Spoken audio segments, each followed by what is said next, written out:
How you doing, bud? I'm great. You just never change. Oh, thank never you. change. You too. So there's a show on here, I believe. I think it's called, I can't remember the name of it. Drat. Donny.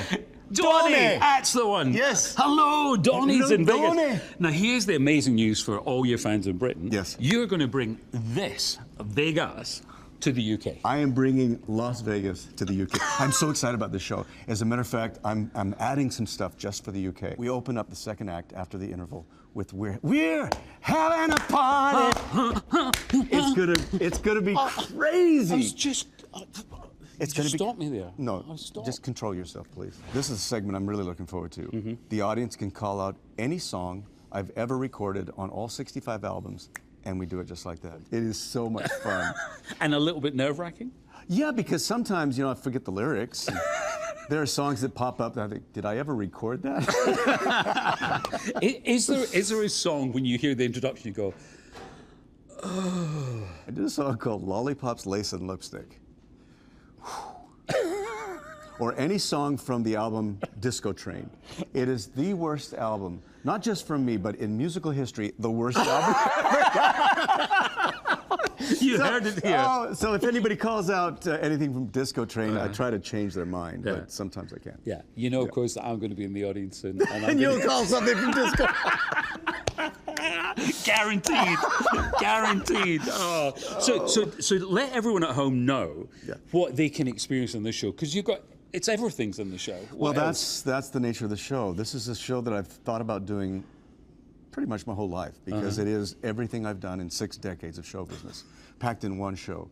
There's a rap that I do that you've seen. It all began back in Utah. I was 4 years old, started singing, but my brothers and the sound was like gold. So my folks took a leap and said, what the hey, we got to get these monsters out to California. And it goes on and on for 10 minutes. 10 minutes. And gets faster and faster and faster. And everything I say, you actually see on all the screens. It's unbelievable. Because when I saw it, I thought, oh my goodness, you can't go wrong. No.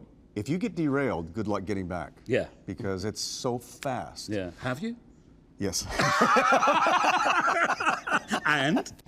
It was tough getting back. Yeah. And the audience thought, oh boy, this guy's in trouble. Oh.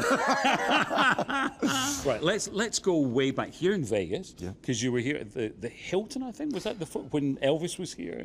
The Hilton was Caesars. I played every hotel here. Yeah. You can but when you were a kid, that was the Elvis time, wasn't it? Yes, it was the Hilton. Yeah. It was international prior to the Hilton. Yeah. And yeah, that's where Elvis's home base was, and that's where our home base was. What was he like? He was the sweetest guy.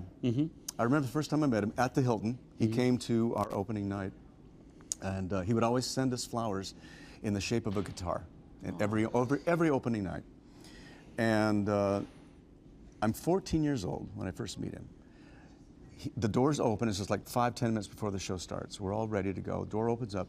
He walks in. He says, "Hi, everybody. I'm Elvis Presley." Here's my impression. Okay. First of all, he doesn't need to introduce himself, right? Everybody knows who he is. But he was just so kind and gentle. He says, "I just want to come say and so good luck, and I'll be watching you." God. It was the coolest moment. What an impression is for a 14-year-old to see the king of rock and roll. If I'd said 60 years from now, you'll still be here, you'll still be headlining, you'll still be the most popular you've ever been, what would you genuinely think you would have said?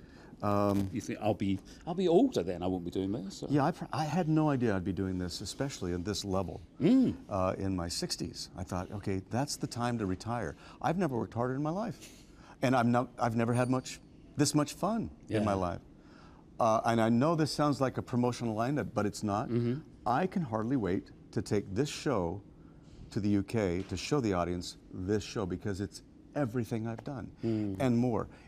I'm giving the show away here. I shouldn't do this, but I'm going to close the first act with my brothers. Not in person, not holograms, but I'm going to do "Love Me for a Reason." Oh. Love me for a reason, and let the reason be love. And it's the last. Don't love me for fun. Don't love me for fun. No, it's "Love Me for a Reason." I recorded it. Are you sure you know the words? Duh. but it's the last music video we ever did together. Yeah. And that will close the first act. It's beautiful. And then we hit them hard with "We're having a party." And it's just going to be so much fun. It's just unbelievable, Yeah. isn't it? How nervous do you get? Has it ever been a moment, or how have you been getting on stage? Now? No? Now and then? Well, then, you know, I went through a very serious time of anxiety when I was doing Joseph and the Amazing Technicolor Dreamcoat. I couldn't go on stage. It was that bad. But now, you know, open the curtain. I Yeah. can hardly wait. Yeah. It's just, let me get out there. I think it's because there's been a very interesting, for those of you who followed my career, it's been a roller coaster, and it's really difficult getting out of those valleys and getting to the peaks again. And at this age, and with everything I've done, I'm not trying to prove anything anymore. This is gravy. This is all gravy, especially with the show. You've seen it. It's like I've done so many things. People ask me, is there anything on your bucket list? What have you not accomplished? And I don't know how to answer it. Because now it's just, I'm just having fun. Yeah. When, again, we were talking about the anxiety times as well. Was there ever a time then when you thought, this could be it? This is... Oh, yes. Wow. I thought it was over. Wow. Yeah. Well, just before it started in the UK, I released Soldier of Love. And it just, I think it got up to 31, and that's about it, and dropped off the charts. And this is with Peter Gabriel's help, Great song. Richard Branson's help, Yeah. I mean, Virgin Records, the whole bit. And nothing really happened. And then it came over to the United States, and it was like the mystery artist, right? They played it, everybody fell in love with the song, but they didn't know it was me. It was really clever marketing that just happened to happen that way. Because radio stations didn't want to say they were playing my music. But they did me a favor by doing that. Was that... had to have been a tough period for you then? Horrible. Yeah. Horrible time. But you just keep persevering. You believe in yourself. I mean, we could go on and on about the philosophies of that. Yeah. But show business is a very difficult animal to tame. It's hard to get in. Yeah. And it's harder to maintain it and to keep reinventing yourself. Yeah. But as I look back on the 6 decades, that's what I've done. I just kept reinventing myself, coming up with something new and something different. And this is kind of like the ultimate show. Yeah. We've got to talk about the family. Yeah. The ever-growing Actually, you know, family. I'm missing a picture. No, I seriously am. We've had one since I put these up, and eventually this whole room is going to be filled with pictures. I put one up every week.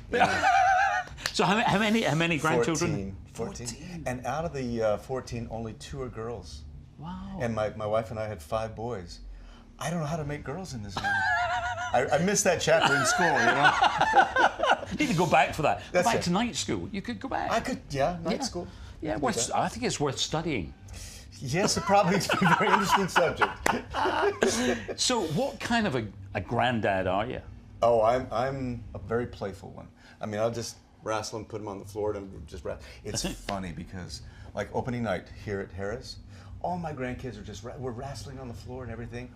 And they say, okay, Grandpa's got to go do a show now. I says, okay, whatever. After the show, they come back in this room and they're sitting like, and they're watching me like, was that the same guy? It's really interesting to see, because it's a whole different persona on stage. Yeah. You know, you're on a platform. Right? You're an entertainer. Yeah. You're a star on stage. Yeah. Backstage, I'm just Grandpa. But there was a little switch in time that just, is that the same guy that I saw on stage? Hey, Ross, come here. I got to show you this. Yeah. Some of my clothes. This is what I open with. Oh, that's It's cool. got to be sparkling. Can I try? You know? Yeah, you want to try it out? Oh, hello. Oh, hello. that looks Brother great. from another mother. Brother from another Look at mother. that. Then I got the, let's get down to Captain Shang. Got to have that outfit. Mulan. Oh, this one's fun. This is the one that Apple. You got to have, this is a show busy, man. The Elvis kind of color, the whole bit. Just unbelievable. So Thank you, good pal. to see you again. Oh, It good to see really you. is. Oh, Yeah. Mr. Osmond, Yes. it's time to rehearse. Oh, time to rehearse. Thank you very great. much. Hey, it's showtime. No, you stay backstage. You stay right there.